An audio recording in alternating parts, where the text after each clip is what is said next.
जाइए ऋषि भृंगी।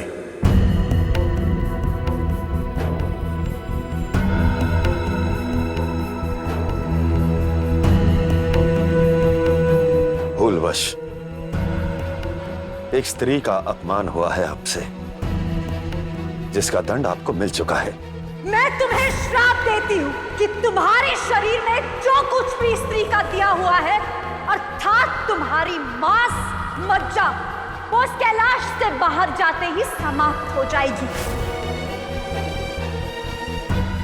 परंतु आपकी श्रद्धा, आपकी भक्ति मेरे लिए अद्वितीय है।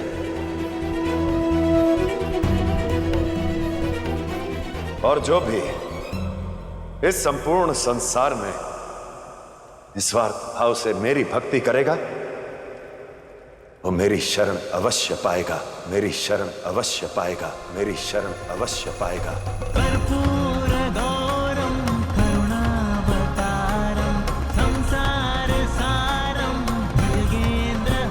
आपकी श्रद्धा, आपकी भक्ति से प्रसन्न होकर मैं आपको वर देता हूं कि जब कभी भी मैं तांडव करूंगा, जब कोई भी मुझे रोक नहीं पाएगा, तब केवल आपके पास यह शक्ति होगी ऋषि भृंगी कि आप किसी भी समय मेरा तांडव रुकवा सकते हैं, मेरा तांडव रुकवा सकते हैं, मेरा तांडव रुकवा सकते हैं, मेरा तांडव रुकवा सकते हैं। और ये शक्ति केवल आपके पास होगी, ताकि ये संपूर्ण संसार सदैव आपको और मुझे जोड़कर स्मरण रखे।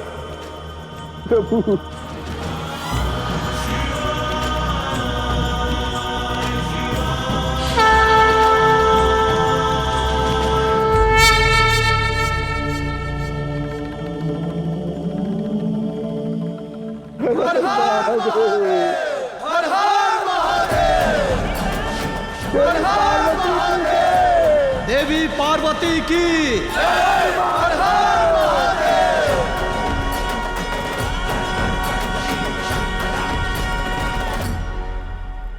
तुम्हारे 16 सोमवार व्रत का फल स्वयं चल के तुम्हारे सामने आ खड़ा हुआ है।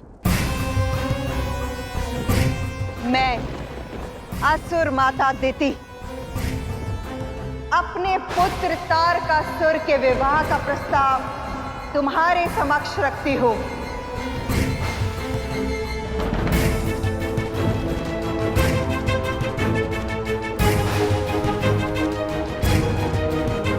समस्त असुर जाति के भविष्य के लिए तुम्हारा और तारकासुर का संगम अति आवश्यक है। ये केवल विवाह नहीं, अपितु समस्त असुर साम्राज्य के भविष्य का निर्धारक सिद्ध होगा। मैं एक असुर कन्या हूं। मेरा लक्ष्य 10 दिशाओं में असुर जाति का सम्मान बढ़ाना है। असुर राज, तारकासुर से बढ़कर मेरे लिए दूसरा और कौन योग्य हो सकता है?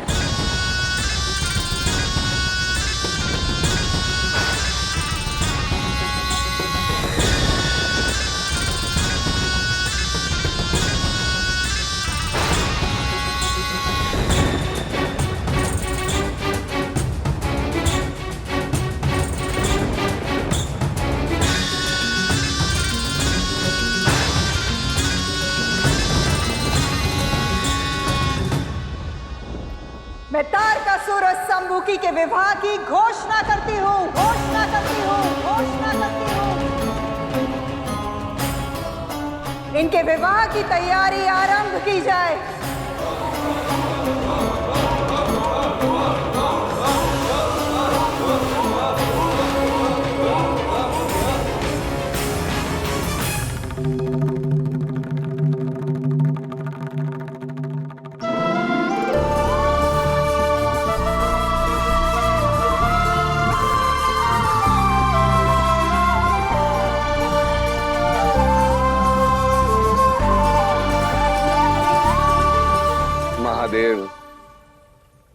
ने और देवी पार्वती ने अर्धनारीश्वर का रूप लेकर इस संपूर्ण संसार को एक अत्यंत महत्वपूर्ण सीख दी है कि विवाह के पश्चात कोई भी स्त्री पुरुष एक दूसरे के बिना अपूर्ण है।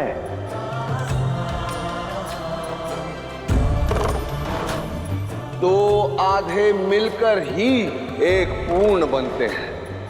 आज इस समस्त संसार के लिए बहुत शुभ अवसर है प्रभु। आप अपने दाम्पत्य जीवन का आरंभ कीजिए।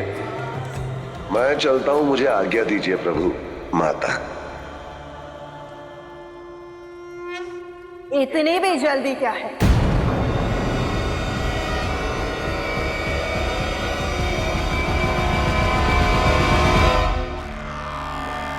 एक शुभ समाचार तो सुनते जाइए।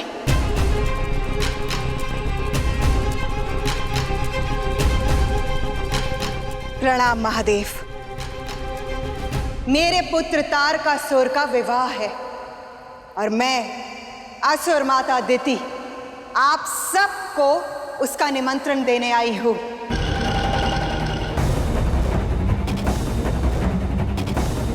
कृपा करके आप सब मेरा ये निमंत्रण स्वीकार कीजिए, ठीक उसी प्रकार जैसे हम असुरों ने शिव और पार्वती के विवाह का निमंत्रण स्वीकार किया था। इस विवाह में देवी देवता सम्मिलित नहीं होंगे, क्योंकि यदि वहां देवी देवता आ गए तो वहां उत्सव के रंग में भय और चिंता का रंग चढ़ जाएगा। भलाई इसी में है कि देवी देवता ना आए।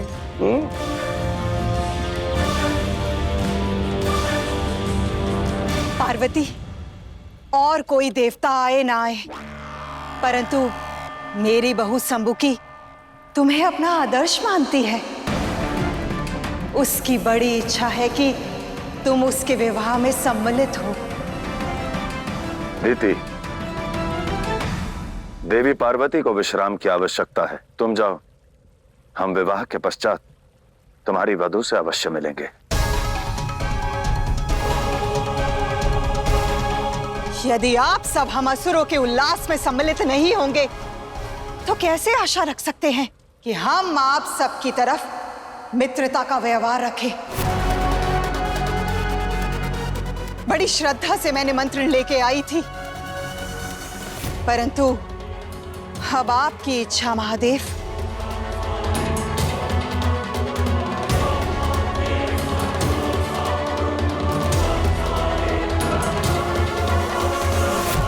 रुकिए असुर माता।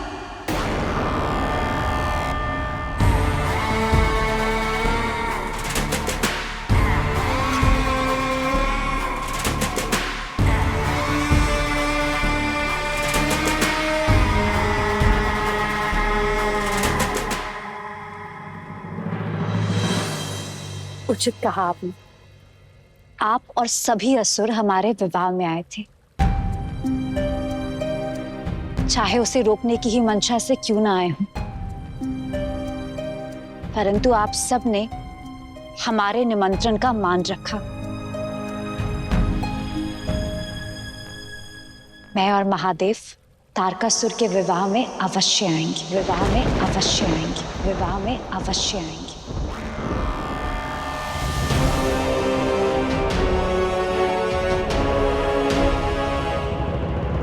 मैं और देवी पार्वती अवश्य आएंगे।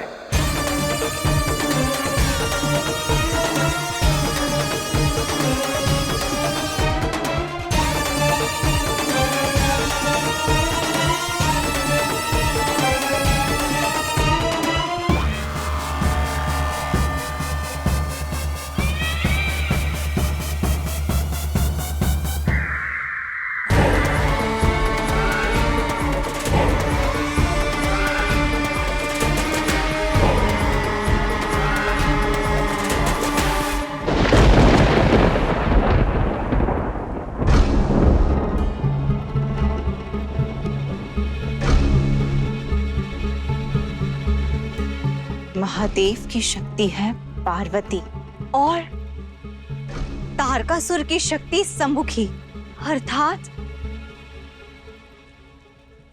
मैं बनूंगी तारकासुर की शक्ति।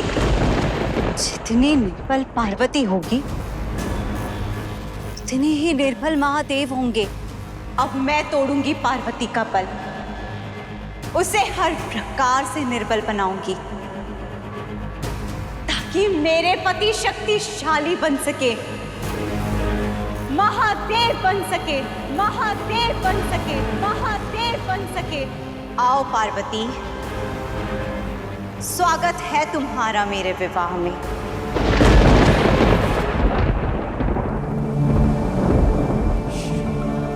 आप जा रहे महादेव? कर्तव्य की बेड़ियों से बंधा हूं नंदी, जाना तो होगा। किंतु महादेव, आप दोनों का वहां जाना उचित नहीं है।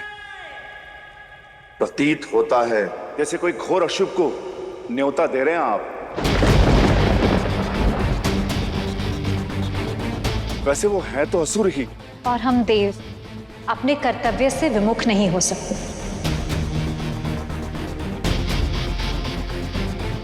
मैं और महादेव मिलकर वहां जाएंगे, जो होगा उसे मिलकर परिणाम तक पहुंचाएंगे।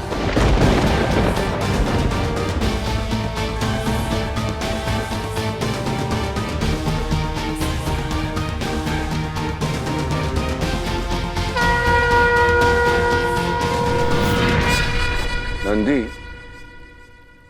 इस दिति के निमंत्रण में मुझे छल की गंध आ रही है, और यदि ये असुर पुनः कोई छल करने जा रहे हैं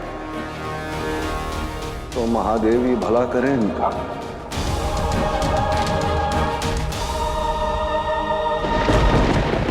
दैत्यराज तारकासुर अपनी पत्नी शंभुकी के साथ पधार रहे हैं।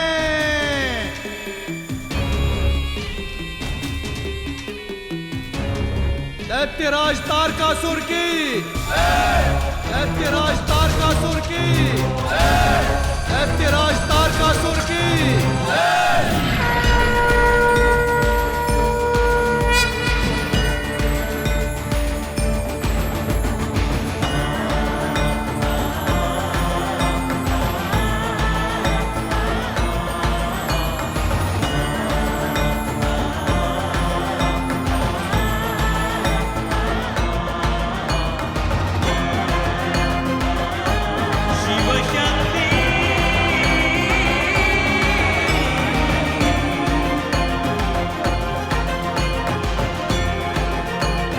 आ गई तुम मेरी सबसे बड़ी शत्रु पार्वती।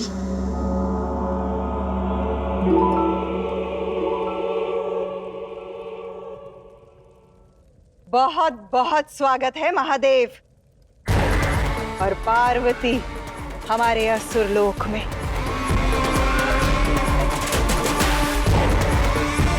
अब नववर और नववधू यहाँ उपस्थित सभी आदरणीय और बड़ों के चरण स्पर्श कर आशीर्वाद प्राप्त करेंगे।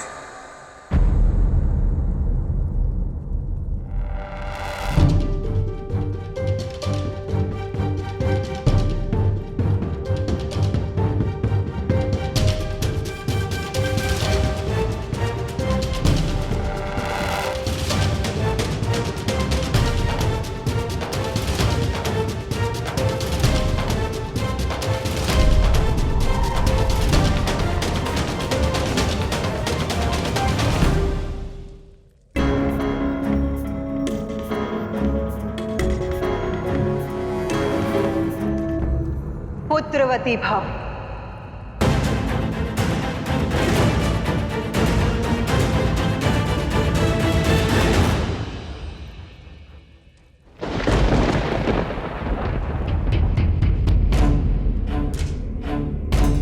विजयी भव।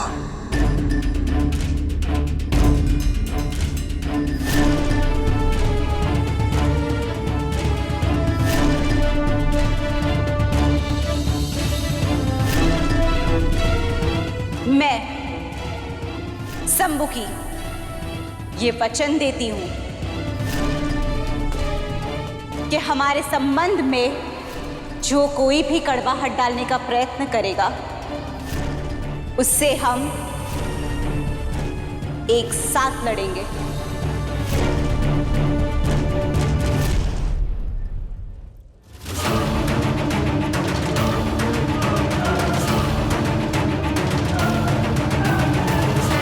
हम दोनों मिलकर उन सभी बाधाओं को नष्ट कर देंगे जो हमारे बीच में आएंगी,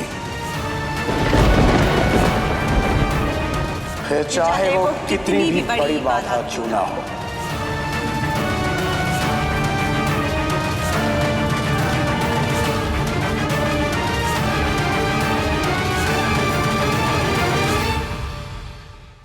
शत्रु कितना भी बड़ा, कितना भी पूजनीय क्यों ना हो, शत्रुता के सिद्धांत के अनुसार उसका नमन नहीं करना चाहिए।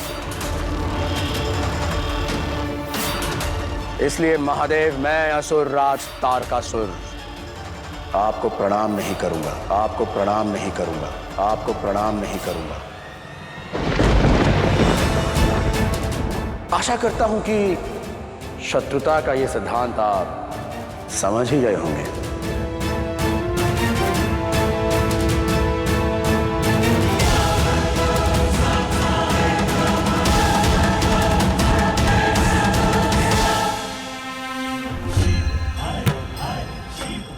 तारकासुर, इस संपूर्ण ब्रह्मांड में ना तो मैं किसी का शत्रु हूं और ना ही कोई मेरा। यदि शत्रुता का बीज बोता तो यहां कैसे आता? और प्रणाम,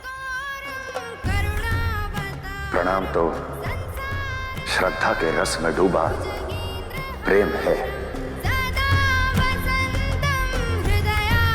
कोई सच्चे हृदय से करना चाहे तो हर सिद्धांत तुच्छ लगने लगता है।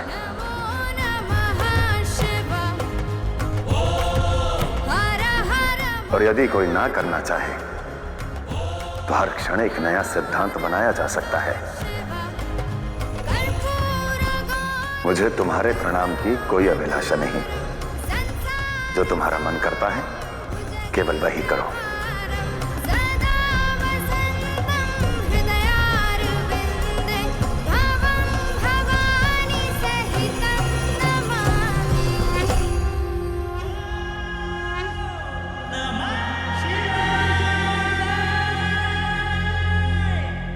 आपको प्रणाम। असुरराज करे ना करे, मैं महादेव को प्रणाम अवश्य करूंगी।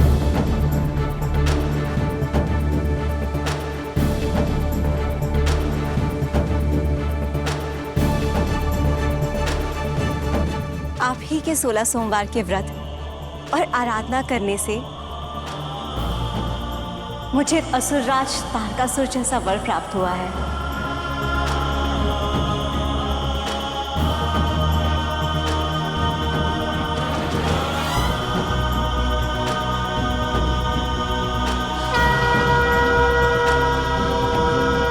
बलशाली पुत्रवती भवा, बलशाली पुत्रवती भवा, बलशाली पुत्रवती भवा।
असुर माता, क्या एक नवविवाहित वधू का एक ऐसी स्त्री से आशीर्वाद लेना उचित होगा जो कभी माँ ही नहीं बन सकती, माँ ही नहीं बन सकती, माँ ही नहीं बन सकती, माँ ही नहीं बन सकती।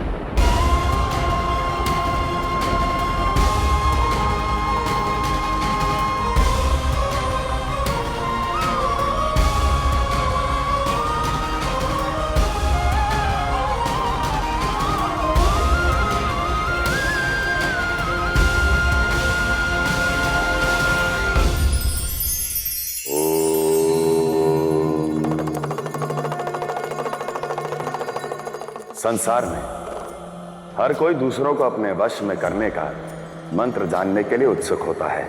तो आज इस संसार का सबसे बड़ा भेद दूसरों को अपने वश में करने का मंत्र देने जा रहा हूं मैं। आपकी प्रार्थना का निवारण है मीठे बोल। जी हां, मीठे वचन सब और सुख फैलाते हैं। इसलिए यदि किसी के मन में स्थान बनाना है तो कठोर वचन छोड़कर मीठे वचन बोलना आरंभ कर दीजिए। फिर मनुष्य तो क्या, ईश्वर भी आपके प्रेम के आदी हो जाएंगे।